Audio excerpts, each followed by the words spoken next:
Alright, click 125. So mag-ingat kayo ha sa mga nabibili natin na aftermarket na cylinder block. Dahil dito sa Puerto Princesa, walang mabilihan ng cylinder block.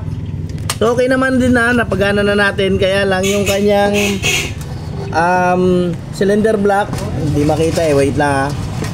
O yan. Yun yung may tumutulo-tulo na yan, kapatid. Ayan. So naka-thread siya, no?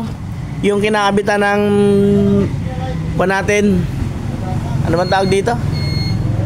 Hose ng radiator, yun. So yun yung kinakabitan ng hose ng radiator, naka-thread siya. Tumatagas doon.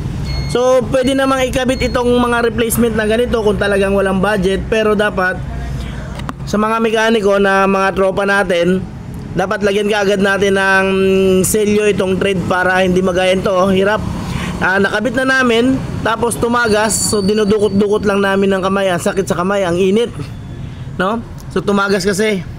So ingat-ingat lang kapag bibili kayo ng block na replacement, dapat malagyan kaagad ng teflon or gasket oil itong thread nya. Yan, no? Okay, so salamat kapatid. Tip lang to para sa mga kagaya ko na baguhan. Yan.